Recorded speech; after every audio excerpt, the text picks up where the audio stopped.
قابل احترام سامعین حضرات، معززات سامعات،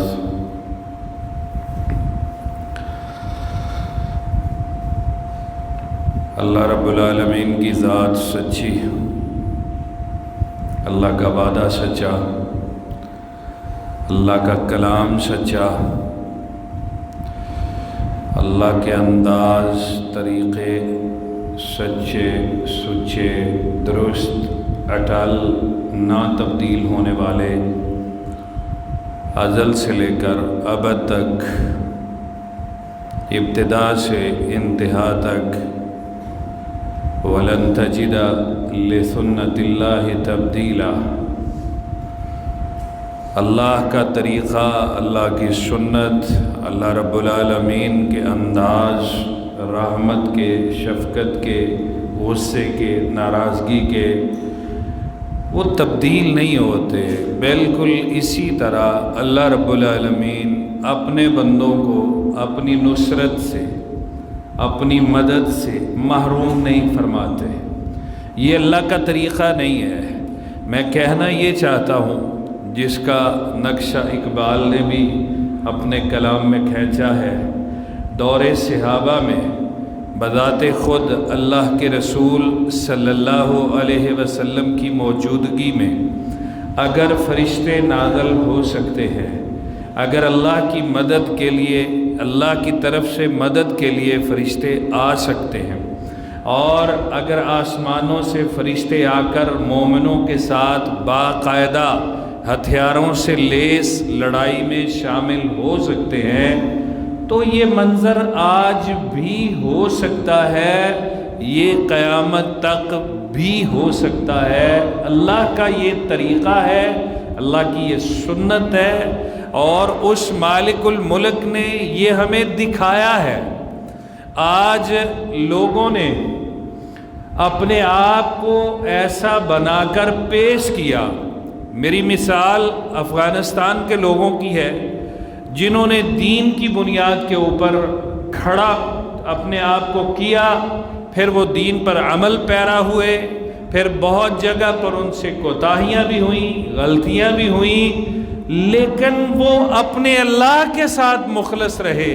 اقتدار آیا چلا گیا، 20 سال گزرے، انہوں نے 14 سال جیلیں کاٹیں، پنجروں میں بند رہے، ان کا خون بہایا گیا، ان کو سزائیں دی گئیں، ان کے ناخن کھینچے گئے، ان کو بجلی کے جھٹکے دیے گئے۔ الغرض دنیا میں جتنی بھی مصیبتیں ان پر توڑ سکتے تھے انہوں نے توڑی، بہت سارے شہید ہوئے، لیکن جو بچے انہوں نے نصرت الہی کے نظارے دیکھے، انہوں نے اللہ کی مدد دیکھی۔ تو اللہ کی مدد آج بھی ایمان والوں پر اتر سکتی ہے۔ ہم ان اسباب کا جائزہ لیں گے، اور میرا یہ موضوع جو ہے یہ ایک فرد سے لے کر، انفرادی طور سے لے کر، اجتماعی طور تک، نیچے سے لے کر اوپر تک، عام آدمی سے لے کر حکومت تک، ہر جگہ کے لیے ہے۔ اگر ہم ان چیزوں کو اختیار کر لیں، جو آج کے عنوان میں عرض کرنے والا ہوں کہ نصرت الہی، اللہ کی مدد کس طرح کے بندوں کو ملتی ہے، کس طرح کے لوگوں پر نازل ہوتی ہے، ان کے اندر کیا خوبیاں ہوتی ہیں اور ان کے اندر کیا خامیاں ہوتی ہیں کہ اللہ کی مدد ان سے منہ موڑ لیتی ہے۔ میں کوشش کروں گا کہ اس عنوان کو سمیٹ سکوں۔ قابل احترام سامعین حضرات، نوٹ فرما لیجئے۔ سب سے پہلی بات، نبی کریم صلی اللہ علیہ وسلم کے دور میں، صحابہ کے دور میں جس انداز میں اللہ رب العالمین ایمان والوں کی، اپنے حبیب کی مدد فرماتے رہے، نصرت کرتے رہے، نصرت کی وہ ساری صورتیں آج بھی اللہ رب العالمین پیدا کر سکتے ہیں، اللہ فرما سکتے ہیں۔ اور اس کے علاوہ حضرات میں اس سے بڑھ کر کہتا ہوں، آدم علیہ السلام سے لے کر حضرت محمد الرسول اللہ صلی اللہ علیہ وسلم تک، حضرات جتنے بھی انبیاء پر اللہ نے اپنی مدد کے، اپنی نصرت کے جتنے بھی انداز اختیار کیے ہیں ان میں سے کوئی بھی اختیار کر سکتا ہے میرا اللہ رب العالمین ہے، احکم الحاکمین ہے، ذوالجلال والاکرام ہے۔ لیکن کون لوگ ہوں گے؟ سب سے پہلی چیز اللہ کی نصرت کے حصول کا سب سے پہلا سبب سامعین محترم ایمان ہے، ایمان ہے۔ میں اسلام نہیں کہہ رہا، میں ایمان کہہ رہا ہوں، کیونکہ اللہ رب العالمین نے یہی انداز قرآن مجید فرقان حمید کے اندر اختیار کیا ہے۔ اسلام تو بندہ کلمہ پڑھ لیتا ہے، اسلام میں داخل ہو جاتا ہے، اس کے بعد وہ جب جہاد کے لیے نکلتا ہے، جب اللہ کے راستے میں نکلتا ہے، جب اپنے گھر کے اندر اللہ کی مرضی کو اختیار کرتا ہے، اپنے جسم پر، اپنے گھر میں، اپنے کاروبار میں، اپنی تجارت میں، اپنے آنے جانے، اٹھنے بیٹھنے، سونے جاگنے میں جب وہ اسلام کا نفاذ کرتا ہے حضرات، پھر وہ مومن بنتا ہے۔ تو انہی کو اللہ رب العالمین نے ارشاد فرمایا ہے وَلَا تَهِنُوا وَلَا تَحْزَنُوا، گھبرانے کی ضرورت نہیں، غم کرنے کی بھی ضرورت نہیں، وَأَنْتُمُ الْأَعْلَوْنَ وَأَنْتُمُ الْأَعْلَوْنَ، تم بلند ہو، تم غالب ہو، تم اونچے ہو۔ لیکن اللہ نے آگے ان عربی گرامر کی روح سے ان کو شرطیہ لفظ بولا جاتا ہے، یہ شرط کے لیے آتا ہے۔ اللہ نے آگے شرط لگائی، ان کنتم مومنین، اگر تم مومن ہو، اگر تمہارا ایمان مکمل ہے، اگر تم ایمان پر کاربند ہو، اگر تمہاری زندگی ایمان کے اوپر کھڑی ہے، تو پھر نصرت الہی تم پر نازل ہو سکتی ہے، پھر تمہارا غم بھی دور ہو سکتا ہے، پھر تمہاری گھبراہٹ بھی ختم ہو سکتی ہے، پھر تمہاری پریشانیاں بھی میرا اللہ دور کر دے گا۔ قرآن مجید میں دوسری جگہ پر اللہ رب العالمین نے صراحت کے ساتھ ارشاد فرمایا اگر تم مومن ہو گئے تو وہ اللہ تمہاری مدد کرے گا۔ ایمان، اور ایمان والوں کو اللہ بس ایمان پر کھڑا ہونا، ثابت قدم، مضبوطی دیکھتا ہے میرا اللہ، مایوس کبھی نہیں کرتا۔ سامعین محترم،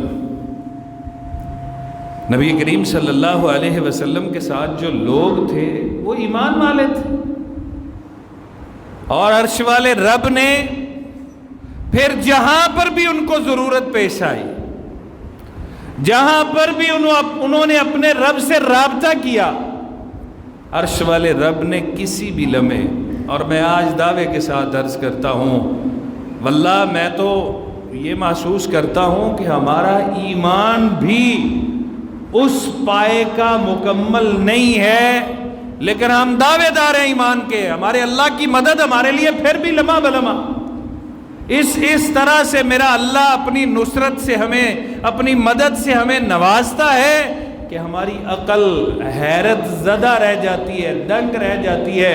میں چھوٹے چھوٹے معاملات کی بات کر رہا ہوں، ہم دعا کرتے ہیں اللہ اسی طرح قبول کر لیتا ہے، ہم پریشانی کا گلہ شکوہ کرتے ہیں اللہ آسانیاں کر دیتا ہے۔ حضرات، پہلی چیز ایمان ہے۔ نصرت الہی کے حصول کے لیے صحابہ بدر کے اندر اگر کھڑے تھے، سامنے 1000 کا لشکر تھا، ادھر تعداد 300 اور کچھ تھی، 313 کہہ لیں یا دیگر 2-3 تعدادیں آتی ہیں۔ حضرات، کون سی بات تھی جس نے ان صحابہ کو کھڑا کیے رکھا تھا؟ وہ ایمان تھا۔ اللہ اکبر۔ اس صحابی نے کہا نا اللہ کے رسول، میں گواہی دیتا ہوں کہ آپ نے اس سے اتنے میں گھوڑا خریدا ہے۔ آپ نے ایک شخص سے گھوڑے کا سودا کیا، سودا طے ہو گیا، آپ نے کہا میرے ساتھ گھر آؤ، تمہیں پیسے دیتا ہوں۔ راستے میں کسی نے اس کو خراب کیا، کتنے کا بیچا ہے؟ اتنے کا۔ اس نے کہا اس سے زیادہ دیتا ہوں۔ اس کی نیت خراب ہو گئی۔ اللہ کے رسول صلی اللہ علیہ وسلم جب گھر تشریف لائے، پیسے دینے لگے، اس نے کہا جی میں نے تو گھوڑا نہیں بیچنا۔ نے فرمایا بھائی میرا تیرا سودا ہوا؟ اس نے کہا نہیں ہوا۔ آپ نے وہ ساری چیزیں بتلائیں، بھائی اس طرح سودا ہوا، یہ بات ہوئی، میں نے یہ کہا، تم نے یہ کہا، سودا تو طے ہو گیا۔ اللہ اکبر۔ وہ کہتا ہے جی کوئی گواہ لاؤ، کوئی گواہ لاؤ۔ خزیمہ بن ثابت انصاری رضی اللہ تعالیٰ عنہ قریب کھڑے تھے، کہتے میں گواہی دیتا ہوں کہ یہ سودا ہوا ہے۔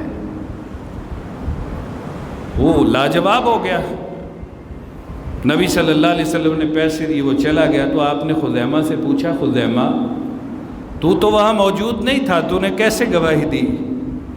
کہا اللہ کے رسول صلی اللہ علیہ وسلم ہم نے اللہ کو نہیں دیکھا، آپ کہتے اللہ ہے، ہم کہتے ہیں ہم نے جنت کو نہیں دیکھا، آپ کہتے جنت ہے، ہم کہتے ہیں مانتے ہیں، دل سے یقین کرتے، آپ نے ہمیں جہنم کے عذاب سے ڈرایا، ہم ڈرتے ہیں، ہم صدق دل سے آپ پر ایمان لانے والے ہیں، آپ کے کہنے پر اتنی بڑی بڑی چیزوں کی گواہیاں دیتے ہیں۔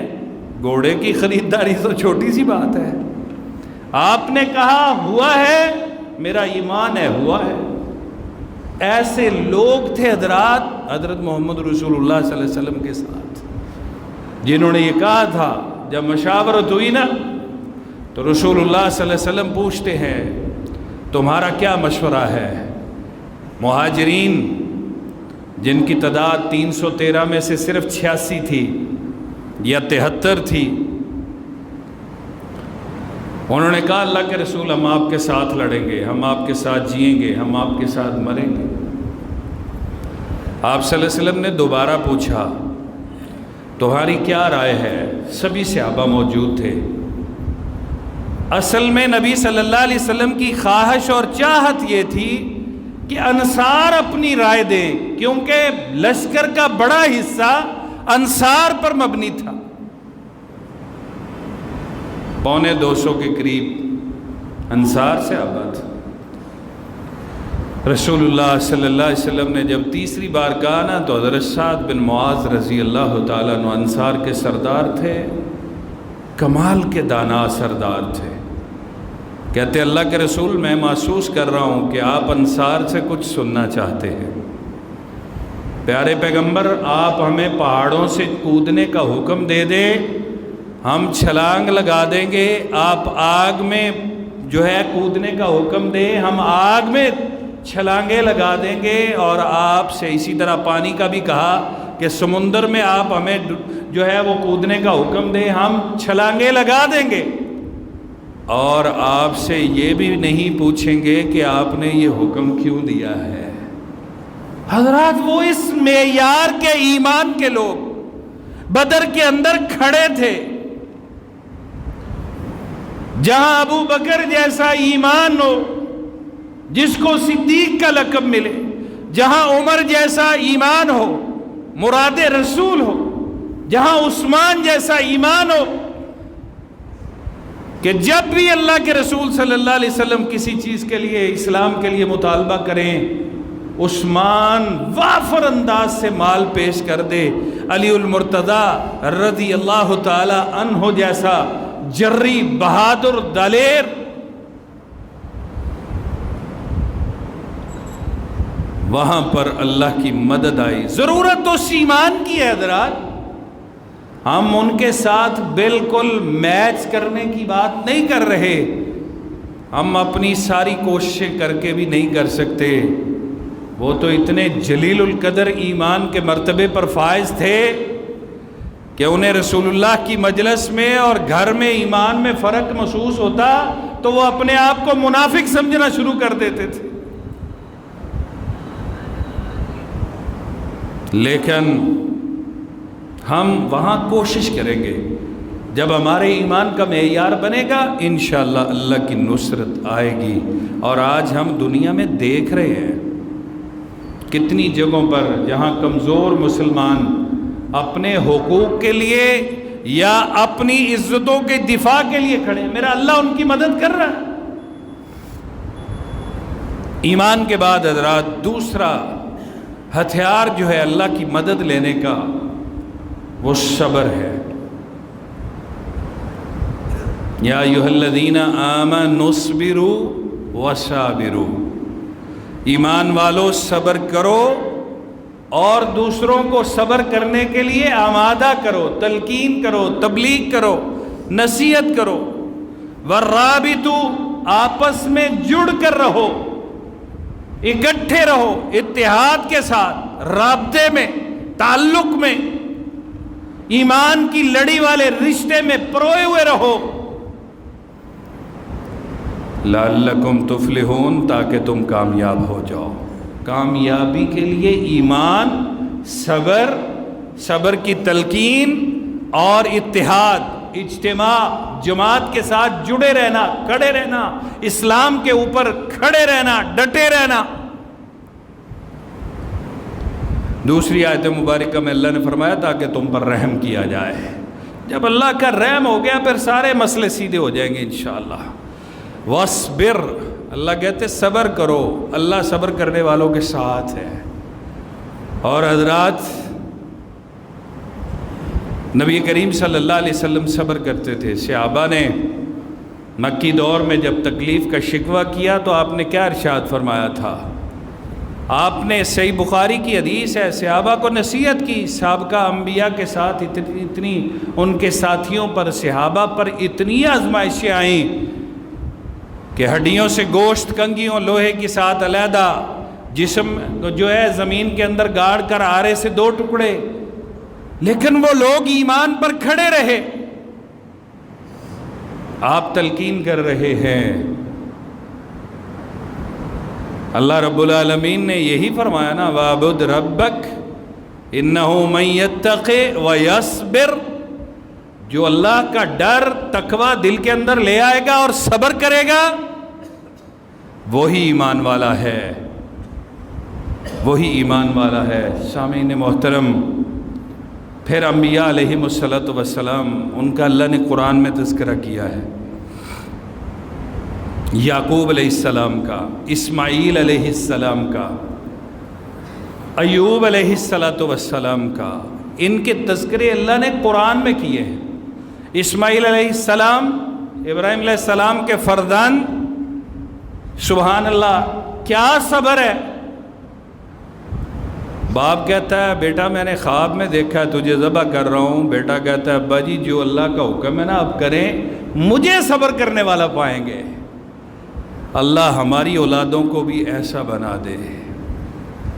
سامعین محترم اندازہ کیجئے، بیٹا کہہ رہا ہے کہ ابا جان جو حکم ہے وہ کریں، آپ دیکھیں گے کہ میں صبر کروں گا۔ یعقوب علیہ السلام واضح پتہ چل گیا کہ 11 بیٹے جھوٹ بول رہے ہیں۔ سمجھ آ گئی تھی، پیغمبر تھے، بصیرت تھی۔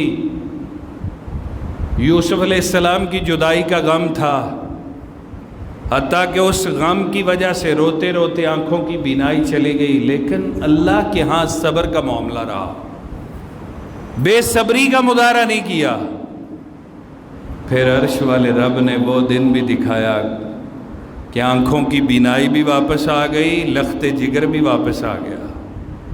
یوسف علیہ السلام، حضرات کیا انداز ہے اللہ والوں کے، کیا انداز ہے۔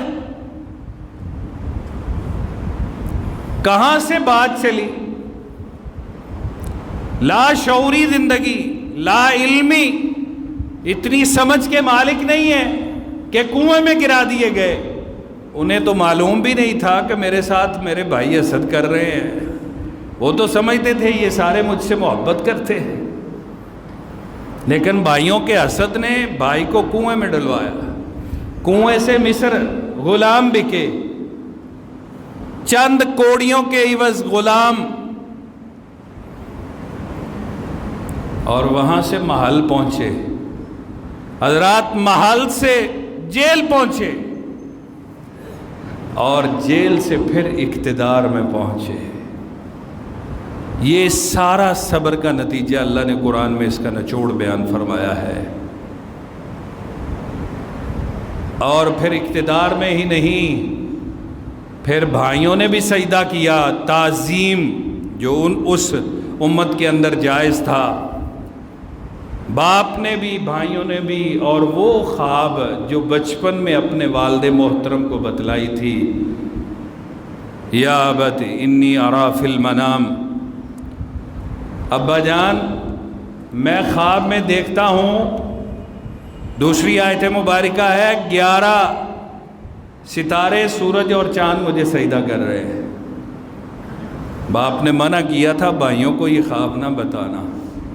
پھر وہ منظر آیا، میرے اللہ نے یوسف علیہ السلام کے صبر کے بدلے میں، حضرات ایوب علیہ السلام کا معاملہ آپ حضرات کے سامنے، کوڑ کا مرض لگا، جو لوگ عزت کرتے تھے رفتہ رفتہ انہوں نے گھر میں بند کیا، پھر اس کے بعد گاؤں سے، اس بستی سے نکال دیا کہ یہ مرض تو ہم کو بھی لگائے گا، نکل جائے یہاں سے۔ اولاد بیویاں سب چھوڑ گئی، ایک بیوی رہ گئی۔ اللہ اکبر، 18 سال۔ حضرات یہ اللہ تعالیٰ محفوظ فرمائے، جس گھر میں کوئی ایسا دائمی مریض پڑا ہے نا، ان سے پوچھئے یا اس مریض سے پوچھئے کہ اس کیفیت میں انسان کہاں کھڑا ہوتا ہے۔ ان مشکل ترین حالات میں بھی ایوب علیہ السلام نے صبر کیا، اور صبر کرنے والے، اللہ نے قرآن میں کہا کہ ایوب علیہ السلام صبر کرنے والے ہیں، اور پھر اللہ نے اس صبر کے بدلے میں وہ ساری نعمتیں، وہ مدد، اللہ کی نصرت آئی۔ حضرات پھر آپ مارکوں کو دیکھ لیں، نبی کریم صلی اللہ علیہ وسلم کی حیات طیبہ میں 13 سالہ مکی دور ہے، صبر ہی صبر ہے، انتہائی تکلیفوں پر صبر ہے۔ اور حضرات صبر کی پھر وہ مثال، ابو جندل رضی اللہ تعالیٰ عنہ جب بیڑیوں میں قید بھاگا، حدیبیہ کا معاہدہ ہو رہا ہے، ابو جندل کا باپ معاہدہ کرنے والا ہے، اور بیڑیوں میں جکڑا ابو جندل آ گیا، دستخط نہیں ہوئے، کہتا ہے میرے باپ نے اسلام کے جرم میں مجھے گھر میں قید کر رکھا تھا، میں آ گیا ہوں، ایمان والو، مسلمانوں میں تمہارا بھائی ہوں۔ حضرات ابو جندل کا باپ کہتا ہے میں نے معاہدے نہیں کرنا۔ آپ نے فرمایا یہ معاہدے سے پہلے ابھی دستخط نہیں ہوئے، معاہدہ مکمل نہیں ہوا، لہذا اس کے بارے میں ہم آپ سے بات نہیں کریں گے۔ اس نے کہا جاؤ پھر، میں معاہدے نہیں کرتا۔ وہ معاہدہ اسلام کی شان و شوکت کے لیے تھا۔ آپ صلی اللہ علیہ وسلم نے روتا ہوا، بیڑیوں میں جکڑا ہوا ابو جندل ان کو واپس کر دیا، جو بتلا رہا تھا تم میرے بھائی مجھے اپنے ہاتھوں سے اس اذیت میں بھیج دو گے۔ اور پھر رسول اللہ صلی اللہ علیہ وسلم کے ساتھ صحابہ ہر مارکے کے اندر صبر کے ساتھ کھڑے ہوئے، واویلا نہیں، شور و غوغا نہیں، شہداء پر پریشانی نہیں، ایمان پر، اسلام پر ثابت قدمی، صبر، محبت، اطاعت۔ پھر عرش والے رب نے کیا منظر دکھایا، 313 نے 1000 کو ہرا دیا، 1000 نے 3000 کو، 1000 نے پھر 10000 کو، پھر 10000 کے لشکر نے مکہ کو فتح کر لیا۔ پھر حنین کے اندر آزمائش کے باوجود مسلمان فاتح رہے، احد کے اندر مسلمانوں نے نافرمانی کی وجہ سے جھٹکا لیا، لیکن اللہ نے پھر فاتح اور غالب بنایا۔ وہ ساری چیزیں، اللہ کی نصرت کے وہ وعدے، وہ آسمان سے، نبی کریم صلی اللہ علیہ وسلم کا کیا فرمان ہے؟ سیدنا عمر رضی اللہ تعالیٰ عنہ کہتے ہیں اللہ کے رسول صلی اللہ علیہ وسلم نے جب بدر کے اندر ہم پہنچ گئے تو آپ نے دیکھا کہ ان کے لشکر کی تعداد 1000 ہے اور ہم 313 تھے۔ حضرت عمر کی روایت میں 319 کا فگر ہے۔ حضرت عمر کہتے ہیں، صحیح بخاری کی حدیث ہے، اللہ کے رسول صلی اللہ علیہ وسلم نے مصلی سیدھا کر لیا اور فرمایا، اللہم انجز لی ما وعدتنی، اللہم آتنی ما وعدتنی، اللہم ان تہلک ہذہ العصابہ لا تعبد ابدا۔ اللہ، جو تو مجھ سے نصرت کے وعدے کرتا تھا نا، آج پورا کرنے کا ٹائم آ گیا ہے۔ اللہ، میرے پاس جو کچھ تھا میں لے کے آ گیا ہوں، اب اس سے اگلا کام تیرا ہے۔ اللہ دینا، آتنی ما وعدتنی، اللہ تو جو کہتا تھا نا کہ میں تجھے دوں گا، آج دے دے۔ اللہ مجھے خدشہ ہے اگر یہ جماعت 1000 نے آج ان 313 کو گرا دیا، اللہ اس زمین کے اوپر تیری عبادت کرنے والا کوئی نہیں بچے گا۔ لا تعبد ابدا۔ حضرات، کیا الہاوزاری تھی، کیا جملے تھے، کیا دعا تھی، دل سے نکلی۔ صبر کرنے والے پیغمبر حضرت محمد رسول اللہ صلی اللہ علیہ وسلم کی پریشانی کے عالم میں عرش کو چیرتی ہوئی رحمان تک پہنچی، اور پھر جبرائیل امین آئے، استستغیثون ربکم۔ محمد رسول اللہ صلی اللہ علیہ وسلم آپ نے قبلہ رخ ہو کر مصلی پہ کھڑے ہو کر ہاتھوں کو اٹھا کر دعا مانگی، عرش والے رب نے قبول کر لی ہے۔ انفال سورہ ہے، آیت نمبر 9 ہے، فاستجاب لکم۔ یہ دعا ہم نے سنی صرف نہیں بلکہ اس کو ہم نے قبول بھی کر لیا ہے، اور قبول کرنے کے بعد انی ممدکم بألف من الملائکۃ مردفین، 1000 فرشتے کی ڈیوٹی لگ گئی ہے، لائن لگا کر تمہارے پاس پہنچ رہے ہیں۔ اللہ کی نصرت حضرات، تیسری چیز عرض کر رہا ہوں، دعا کے ساتھ۔ آج ہم دعا نہیں کرتے۔ میں سمجھتا ہوں دعا کا رواج ہمارے ہاں بہت کم ہو گیا ہے۔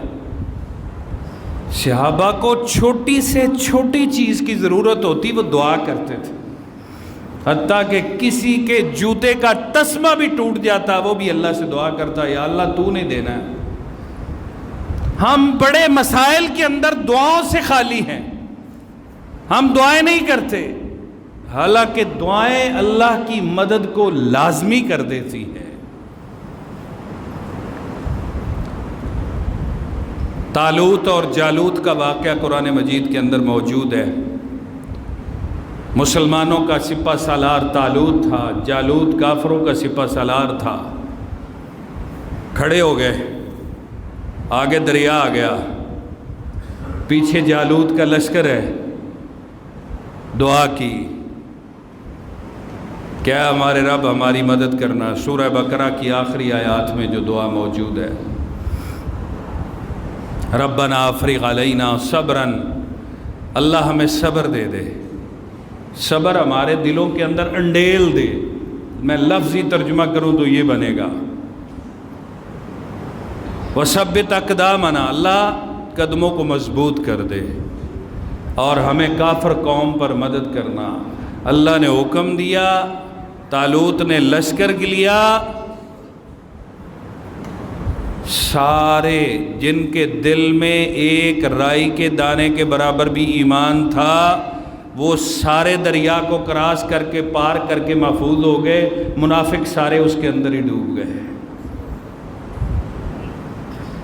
نبی صلی اللہ علیہ وسلم نے بتلایا، جتنی اہل بدر کی تعداد تھی اتنی ہی طالوت کے لشکر کی تعداد تھی، وہ بھی 300 اور 10 15 17 11 13 ان کی تعداد بھی اتنی تھی۔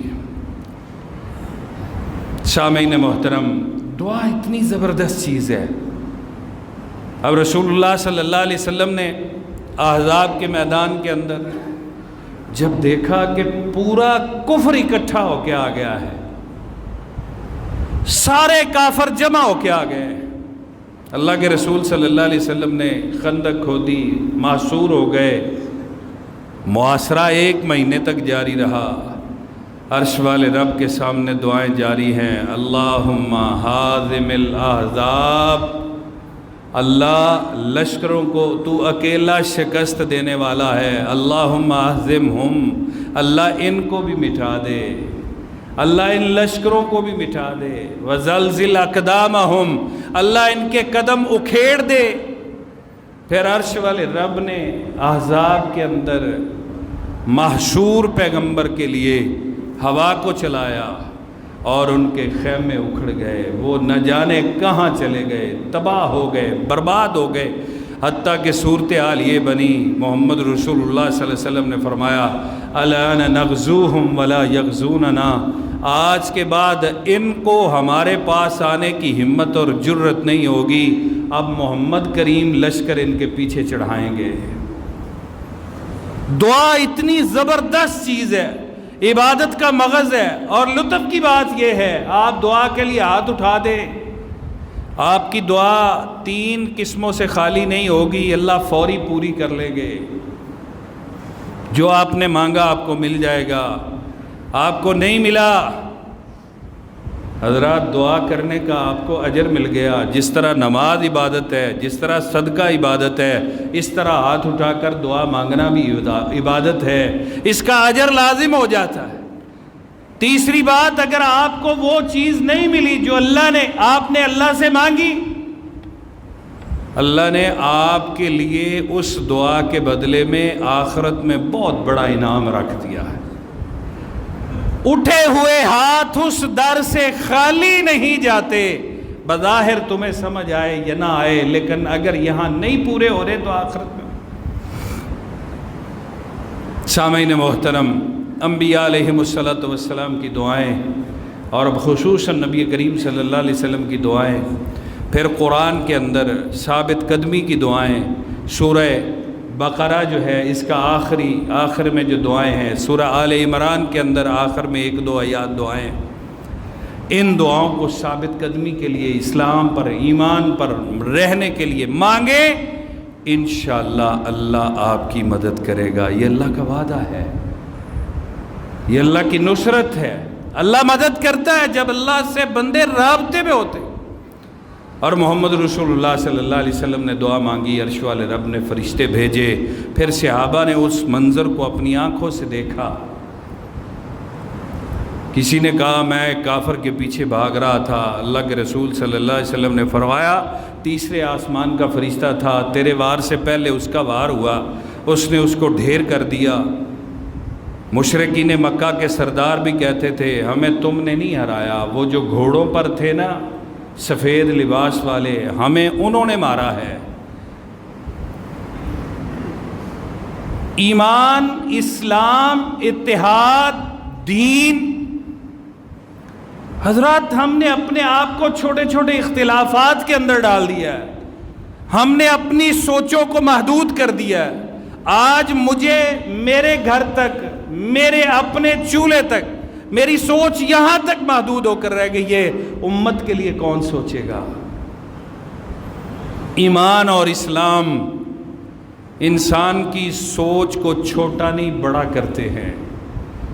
وہ اس بات کو اچھی طرح سمجھتا ہے دنیا کے کہیں بھی رہنے والا مسلمان میرا بھائی ہے، اس کا درد میرا درد ہے، اس کا دکھ میرا دکھ ہے۔ میں دنیا میں اپنے لیے جینے کے لیے نہیں آیا، مال جمع کرنے کے لیے نہیں آیا، اس دنیا کے اندر اللہ کے دین پر عمل کر کے، اس کی دعوت دنیا کو دے کر، دین اسلام کے غلبہ کے لیے میں کیا کر رہا ہوں، میری اولاد کیا کر رہی ہے۔ یہ سوچ، یہ نظریہ اللہ سے مدد اترنے کا ذمہ دار ہے۔ سوچوں کو وسعت دیجئے، دعاؤں کے اندر استقلال پیدا کیجئے، مسلسل دعائیں کرتے رہیے۔ جب بندہ اللہ رب العالمین سے دعا کرتا ہے نا، بظاہر انسان کے لیے سارے راستے بند ہوتے ہیں، لیکن جب توکل اللہ پر ہوتا ہے، رابطہ اللہ سے ہوتا ہے، دعا اللہ سے ہوتی ہے، عرش والا رب کہتا ہے پھر میں وہاں سے راستے نکالتا ہوں جہاں سے تصور نہیں ہوتا۔ اور ہم اپنی زندگی میں، میرا خیال ہے ہم میں سے ہر بندہ کہیں نہ کہیں اس چیز کا تجربہ کر چکا ہے،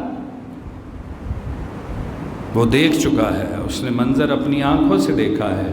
بظاہر کوئی صورتحال نظر نہیں آتی، اللہ سے دعا کرتے ہیں، اللہ اسباب پیدا کر دیتا ہے، دلوں میں محبتیں ڈال دیتا ہے، نفرتیں ختم کر دیتا ہے۔ عرش والا رب دلوں کو، اس کے کائنات کے سارے انسانوں کے دل اس کے ہاتھ کے اندر ایسے رکھے ہوئے ہیں، وہ جب چاہتا ہے ایسے الٹ پلٹ کے رکھ دیتا ہے دلوں کو۔ سامعین محترم، کون سی چیز ہے جس سے نصرت الہی سے انسان محروم ہو جاتا ہے؟ نوٹ کر لیجئے، بخل، موت کا ڈر، زہد۔ جب زہد ہوتا ہے اللہ مدد۔ زہد کیا ہے؟ انسان کا جینا اپنے لیے جینا نہیں ہوتا، وہ اللہ کے لیے جیتا ہے۔ وہ جو کچھ بھی مانگتا ہے، وہ جو کچھ بھی سوچتا ہے، وہ ایمان اور اسلام کی بنیاد پر سوچتا ہے۔ وَازْهَدْ فِي مَا عِندَ النَّاسِ يُحِبَّكَ النَّاسِ۔ چاہتے تو ہم سبھی یہ ہیں کہ لوگ ہم سے محبت کریں، لیکن ہمارے سارے اعمال جو ہیں اپنی ذات تک محدود ہو کر رہ جاتے ہیں۔ اللہ فرماتے ہیں جو کچھ لوگوں کے پاس ہے وہ چھوڑ دے، لوگ تجھ سے محبت شروع کر دیں گے۔ لالچ، لوگوں سے امیدیں، عرش والے رب سے، بتوں سے تجھ کو امیدیں، خدا سے نا امیدی، مجھے بتا تو صحیح اور کافری کیا ہے۔ ہم نے اپنے کام ہونے کے لیے، ہم نے اپنے رزق کے معاملے میں، ہم نے اپنے سارے معاملات میں ایمان ہونے کے باوجود کہیں نہ کہیں امیدیں لگا رکھی ہیں، اس بات سے قطع نظر کہ امید تو صرف اسی سے رکھی جا سکتی ہے، آس تو صرف اسی سے لگائی جا سکتی ہے۔ یہ دنیا والے اگر وہ سبحان اللہ، حجۃ الوداع کا موقع ہے، بڑی خوبصورت حدیث مبارکہ نبی کریم صلی اللہ علیہ وسلم کی یاد آئی۔ حضرت عبداللہ سے آپ کہتے ہیں یا غلام، بچے عبداللہ ابن عباس چھوٹے بچے تھے حجۃ الوداع کے موقع پر، احفظ اللہ یحفظک، تو اللہ کو یاد کر اللہ تجھے یاد کرے گا۔ بچے، اللہ کے رسول صلی اللہ علیہ وسلم تعلیم ایک بچے کو، چھوٹے بچے کو کیا دے رہے؟ احفظ اللہ یحفظک، تو اللہ کو یاد کر اللہ تجھے یاد کرے گا۔ یا غلام احفظ اللہ تجدہ تجاہک، اللہ کو یاد کیا کر تو اللہ کو اپنے سامنے پائے گا۔ آج ہماری یاد کا وہ معیار نہیں رہا، کام ہم کرتے ہیں، یہ میرا کام فلاں نے کیا، اس یہاں مدد فلاں نے کی، یہاں مدد۔ حضرات جن کا عقیدہ درست ہے وہاں پر بھی لاشعوری طور پر ہم نے دوسرے ذرائع جو ہیں ان پر تکیہ کیا ہوا ہے، ان کے بارے میں سوچ بنائی ہوئی ہے۔ ورنہ اللہ نے تو قرآن مجید میں ارشاد فرمایا نا وَمَا يُؤْمِنُ بِاللَّهِ إِلَّا أَكْثَرُهُمْ مُشْرِكُونَ، اللہ پر ایمان لانے والے بھی اکثر شرک کرتے ہیں۔ کچھ لوگوں کی تو اصلاح نہیں ہے، بیچاروں کو بتانے والا شاید کوئی نہیں ہے، وہ ایمان اللہ پر لے کر آتے ہیں، نفع نقصان کا مالک کسی اور کو سمجھ بیٹھتے ہیں، اولاد کے لیے کسی اور درگاہ کا انتخاب کیا ہوا ہے، رزق کے لیے کسی اور ہستی کے دروازہ، آندھی آتی ہے تو بے ساختہ کسی اور کا نام ان کی زبان پر آ جاتا ہے، بارش روکنے کے لیے کوئی اور نام پکار اٹھتے ہیں۔ نہیں، یہ تو کرنا ہی نہیں ہے انشاءاللہ، یہ ایمان کے بالکل منافی ہے، ایمان کی ضد ہے۔ یہ ساری چیزوں کا لنک صرف اور صرف ایک اللہ رب العالمین کے ساتھ خاص ہے۔ امید ہے، خوف ہے، ڈر ہے، محبت ہے، پیار ہے، اور اسی طرح دینے والا، عطا کرنے والا، چھیننے والا، آزمائش میں ڈالنے والا، آزمائش سے نکالنے والا، بگڑی بنانے والا، حاجت روا، مشکل کشا، داتا، دستگیر، لجپال، حضرات صرف اور صرف اللہ رب العالمین ہے۔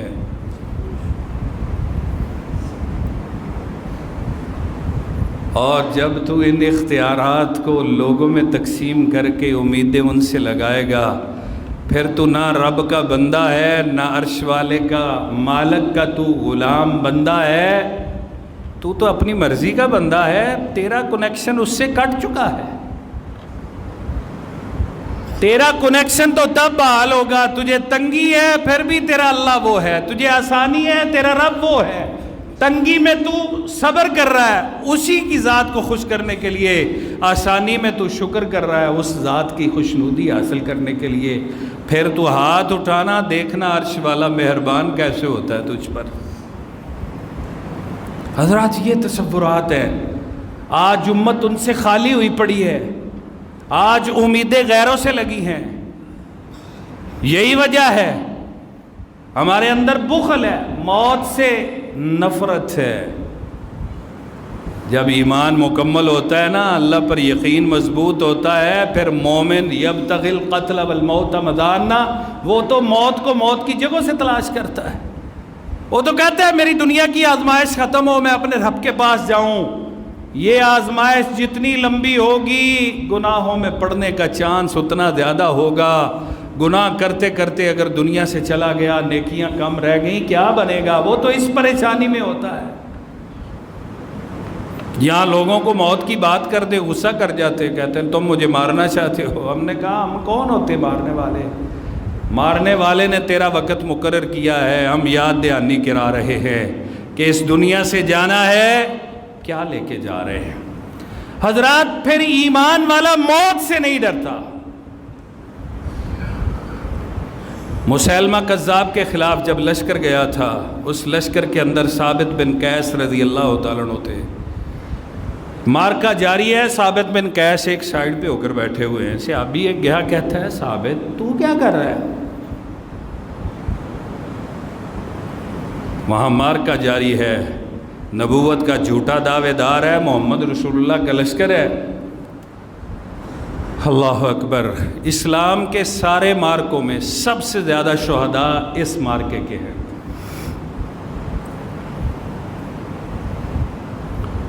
حضرت ثابت بن قیس کہتے ہیں تھوڑا سا پیچھے رہو، میں نے اپنی ران سے کپڑا نیچے ہٹایا ہوا ہے، میں خوشبو لگا رہا ہوں، اللہ کی قسم ہے مجھے جنت کی خوشبو آ رہی ہے، میں اس مارکے میں خوشبو لگا کے یعنی پورے ذوق اور شوق کے ساتھ جانا چاہتا ہوں۔ اور وہ گئے اور پھر اسی مارکے کے اندر شہید بھی ہوئے۔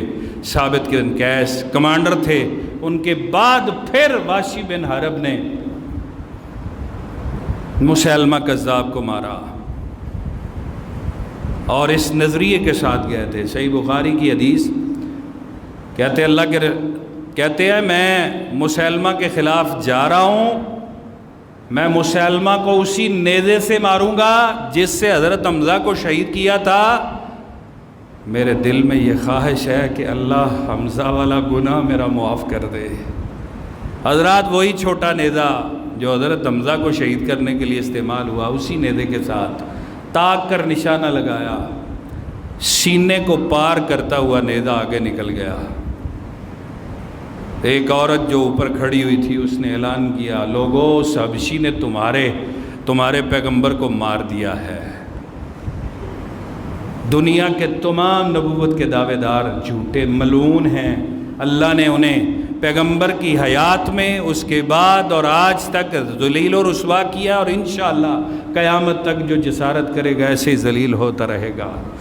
سامعین محترم، ہمارے تصورات، ہمارے افکار اسلام کے موافق جب ہو جائیں گے، ہم اپنے آپ کو رب کے ساتھ جوڑ لیں گے۔ اس دل کا ناطہ، لوگ تو نہ جانے کہاں کہاں سے کنیکشن بناتے ہیں، دل کو چالو کرتے ہیں، تھپڑ مارتے ہیں، پھر وہ جناب پھڑکنا شروع ہو جاتے ہیں، پھر وہ دل جاری ہو جاتا ہے، قلب جاری ہوتا ہے، دل چالو ہو جاتا ہے، پھر وہ جناب تڑپ تڑپ کے آتے ہیں۔ عجیب و غریب ڈرامے، رنگ بازیاں اسلام میں ان کا تصور ہی نہیں ہے۔ یہ ایک اندر کی دنیا ہے، جس کے دل کو لو لگی ہے نا رب کی، یہ اسی کو پتہ ہے۔ معرفت یہ ہے، باقی دنیا کی ساری معرفتیں فضول ہیں حضرات، جن کی تقسیم ترتیب ہم نے بنائی ہوئی ہے۔ معرفت صرف وہ ہے کہ انسان کے دل میں رب کا خوف پیدا ہو جائے، اور ہر بات، ہر کام کرتے ہوئے اس کے ذہن میں یہ سوچ آ جائے میرا اللہ اس سے ناراض تو نہیں ہوگا، یا میرا اللہ اس سے راضی ہوگا تو وہ کام کرے یا نہ کرے۔ جبکہ جب ایمان خالی ہوتا ہے حضرات پھر اللہ کی نصرت، نبی صلی اللہ علیہ وسلم نے اسی لیے فرمایا تھا قرب قیامت کافر اقوام مسلمانوں پر ایسے چڑھ دوڑیں گی جیسے بھوکے دسترخوان پر ٹوٹ پڑتے ہیں۔